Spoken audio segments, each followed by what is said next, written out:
Herkese merhabalar, ben Betangora'dan Egemen. Bugün evdeyiz. Ülkemizi ve dünyayı saran koronavirüs sebebiyle biliyorsunuz çoğu iş yeri home office sistemine geçti. Ve benim çalıştığım kanal da home office sistemine geçti. O yüzden evde kal diyerek evdeyiz, evden çalışıyoruz. Bu yüzden de stüdyoda değilim. Ben de bu boşlukta ne kadar stüdyoda olamasam da evden böyle samimi sohbet havasında videolar çekeyim, bu boşluğu böyle değerlendireyim istedim. Ülkemizin bu geçirdiği zor günlerde de siz evde kalırken, hepimiz evde kalırken canınız sıkıldığı zaman biraz olsun keyif versin, biraz olsun sizi eğlendirebilsin, biraz olsun vaktinizi öldürsün diye bolca video çekmeye çalışacağım. Bu boşluğu da, bu kötü süreci de biraz olumluya çevirip böyle değerlendirmek istiyorum. Ve yavaş yavaş artık betalarda genetik meselesine girmek istiyorum. Daha önceden bir kuyruk tipi videosu yapmıştım ama çok genel bir videoydu. Bütün kuyruk tiplerini tek bir videoda incelemiştik.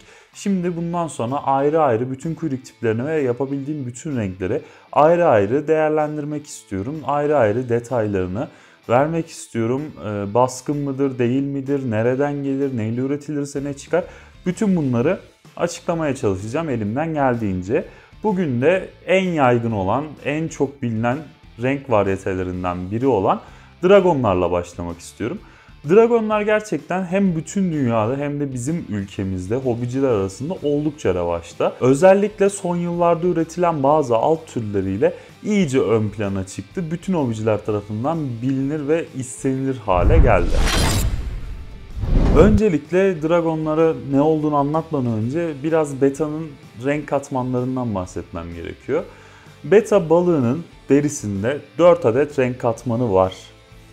Bu renk katmanları en alttan üste doğru sıralarsak en altta sarı katman, bunun üstünde siyah katman, bunun üstünde kırmızı katman, en üstte de mavi, yeşil yanar döner pullardan oluşan iridescent katman bulunuyor. Bu en üstte bulunan iridescent yani mavi yeşil o yanar dönerli katman da aslında dragonları ilgilendiren katman. Çünkü dragon dediğimiz balıkların aslında ne olduğundan bahsedecek olursak da normal balığın standart pul yapısının üzerinde taban renginin, base renginin üzerinde balığı kaplayan, kısmen veya tamamen kaplayan beyaz, genellikle beyaz, büyük, kalın, sert yapılı adeta ejderha derisine benzeyen pullar. Ve bu pulların da aslında geçmişi bu vahşi betalardaki mavi yanardöner iridescent pullara bağlanıyor. 2000'li yılların başlarında Mr. T denen bir abi vahşi imbellisler, maçaylar ile bizim bildiğimiz artık bir nebze ehlileşmiş olan imbellislerin kırmızı renklilerini kırarak ilk armadillo betaları ortaya çıkartıyor. Armadillo beta dediğimizde aslında bu mavi yanar döner renk katmanlarının normal rengin üstüne kaplamasıyla oluşan bir nevi ilkel dragonlar. Armadillolardan sonra ortaya ilk önce red dragonlar çıkıyor. Bazı dergilerde yayınlanıyor ve resmi olarak artık dragonların bulunmuş olduğu böyle bir varyete oldu. Dünyaya duyuruluyor, dünyada yayılıyor ve çıktığı günden bu yana da oldukça rağbet görüyor. Dragonların nasıl ortaya çıktığından bahsettik. Biraz da dragonların çeşitlerinden bahsedelim.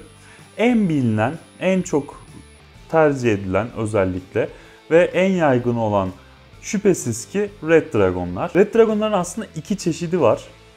Daha öncelerde, bundan 5-6 sene önce daha kalitesiz denebilecek Red Dragonlar vardı. Ve bunlar aslında balığın bütün vücudunun kırmızı değil, gövdesinin kamboç olduğu yani renksiz olduğu, bunun üstüne pulların kapladığı Red Dragonlar. Aslında bunlar Red Kamboç Dragon denebilir. Ama bunlar da Red Dragon olarak piyasaya sürüldü. Piyasada Red Dragon olarak dolaştılar.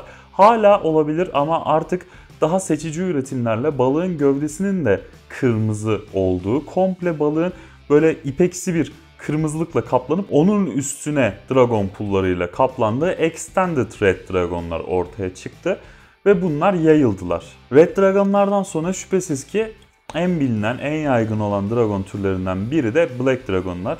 Black Dragonlar da Red Dragonlardan sonra üretilen ve yine piyasada oldukça yaygın bulunan siyah dragonlar aslında.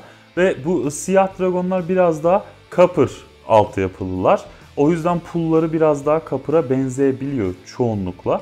Ama yine pure bir Black Dragon bütün vücudunun simsiyah, mat siyah kaplı olup onun üstünün de beyaz, kalın, geniş, Copper'dan farklı olarak gerçek dragon pullarıyla kaplanmış olması. Bunun dışında Yellow Dragon'lar var. Çok nadir görünse de. Orange Dragon'lar var. Yine çok nadir görünse de. Eskiden çok yaygın olan White Dragon'lar var. Şu anda uzun zamandır ben piyasada White Dragon göremiyorum. Aslında parantez açmamız gereken bir noktada Blue Dragon'lar. Yani mavi dragonlar. Aslında diğer renklerde olduğu gibi gövdenin ve vücudun farklı bir renk, tek renk olup da onun üstünün beyaz pullarla kaplanmış hali mavi renkte teorik olarak mümkün değil. Bunun bazı örnekleri var. İnternette bazı görseller var ancak kesin kanıtları yok. Genetik olarak da imkansız olduğu söyleniyor. Ancak Dragon Look mavi renkte ve yeşil renkte biraz soya çekerek yine armadillo gibi dragon pulların daha metalik, daha mavimsi, yeşilimsi olmasıyla ortaya çıkıyor. Bunlara mavi dragon demek doğru değil aslında. Mavi metalikler belki daha doğru. Ancak şu zamana kadar da gerçek bir mavi dragon, beyaz pullu gerçek bir mavi dragon ben canlı kanıtını görmedim. İnternette dediğim gibi Dragon Azul'da denilen örnekleri var ancak ne derece doğrudur, ne derece gerçektir tabii ki bilinmez. Dragonları kendi aralarında kırdığımızda da aslında en yaygın olanlarından ilerlersek örneğin Red Dragon ve Black Dragon'u kırdığımızda çok büyük ihtimalle balıklar soya çekerek %100 Copper veriyorlar. Red Copper veya Black Copper veriyorlar. Bu yüzden dragonları birbirleri arasında kırmak da çok önerilen bir şey değil. Ama bütün bunların yanında kendi gözümle gördüğüm Black Dragon ve Red Dragon çiftinin altından çıkan Red Dragon, Black Dragon ve White Dragon yavrular olduğu da daha önce şahit oldum. Ancak bu tamamen genetik yani bu çok basit şekilde Red ve Black'i kırarsanız direkt %100 şu çıkar diyebileceğimiz bir konu değil. Ancak genellikle kendi tecrübelerimden yola çıkarak kırdığımızda Copper'lar çıkar. Aksi örneklerine de şahit oldum. O yüzden kesin olarak şöyle olur veya böyle olur diyemiyorum sizlere. Ama en bilinen aslında dragon melezleri de fancy'ler. Piyasada bütün balıklar neredeyse şu anda fancy varyetesinin çok yayılması sebebiyle dragon kanı taşıyorlar. Çünkü fancy'ler aslında dragonlardan geliyor.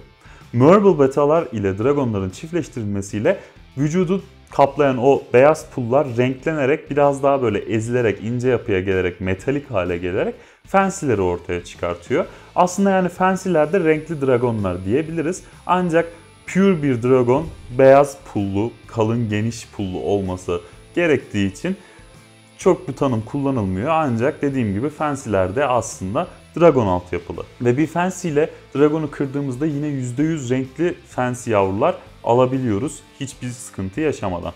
Ama bunun yanında dragonları eğer normal solid balıklarla kırarsak dragonun aslında baskın bir gen olması sebebiyle balıkların üstü iridescent pullarla kaplanabiliyor.